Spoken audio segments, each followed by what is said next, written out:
Muito obrigado, Sra. Presidente. Cumprimento as senhoras e os senhores deputados.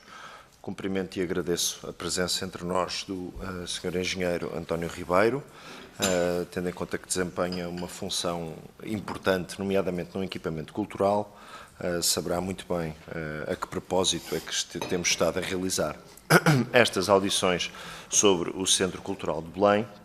E, neste sentido, eu irei ser bastante focado nas questões que lhe irei colocar, caso depois não tenha tempo de apresentar todas as respostas nos 5 minutos, tem depois mais tempo numa ronda final para poder também voltar a alguns dos assuntos. E, indo diretamente ao assunto, eu gostava de lhe ler um excerto de uma entrevista da anterior Presidente do CCB, a doutora Francisca Carneiro Fernandes, que é o seguinte.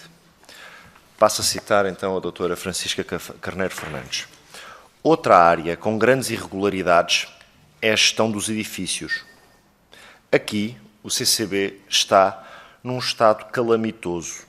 Diz ainda a doutora Francisca Carneiro Fernandes o seguinte. Os elevadores, por exemplo, estão a parar, sendo que, e esta é uma parte que eu chamava a sua atenção, sendo que os fornecedores têm ligações claras às pessoas que os escolhem mediante ajustes diretos de centenas de milhares de euros. E, portanto, esta é uma afirmação, e comecei por esta afirmação porque ela é uma afirmação bastante grave.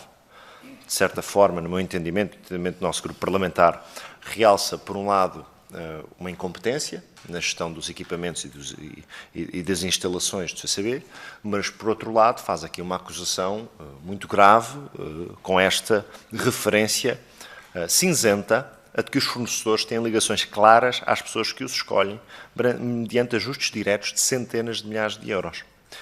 Ora, eu gostava de saber o seguinte, esta entrevista foi dada no dia 28 de dezembro de 2024. Já a doutora Francisca Carneiro Fernandes sabia que não iria continuar à frente do CCB.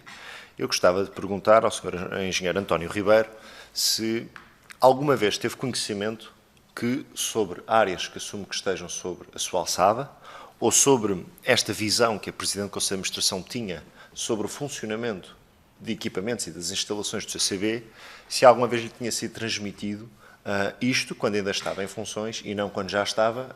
Nesta data ainda estava em funções, mas já estava próximo do seu momento de saída. E, portanto, a minha questão prende-se com esta afirmação, se tinha conhecimento e se esta visão daquilo que se passava, salientando erros crassos de várias áreas, nomeadamente da parte dos edifícios, mas também considerações sobre o diretor jurídico e financeiro, mas sobre as áreas que lhe dizem respeito, alguma vez teve este feedback tão negativo e até, de certa forma, acusatório, levantando aqui algumas suspeições que ficam no ar, tendo em conta aquilo que acabei de ler, se tinha conhecimento, e portanto acusações graves, se uma vez teve conhecimento disto, se reunia regularmente com a Presidente do Conselho de Administração e, portanto, se estas afirmações já lhe tinham sido transmitidas em privado, e como sabemos que é um trabalhador já com bastante experiência profissional e com muitos anos de casa no CCB,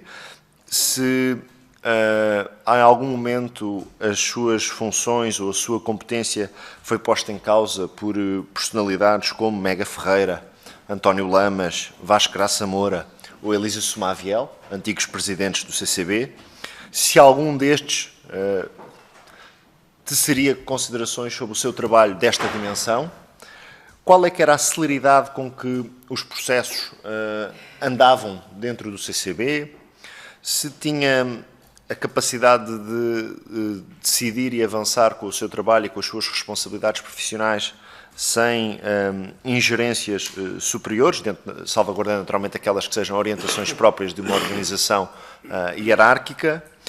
E, portanto, queremos saber sobre estes factos e, naturalmente, não podemos deixar de ficar bastante preocupados com estas considerações, não só de incompetência, ao que aqui parece, aliás, repito, calamitoso, é assim que é referido o que se passava dentro do CCB nesta área, e depois com uma suspeição muito forte relativamente a ajustes diretos de centenas de milhares de euros na área dos equipamentos. Muito obrigado.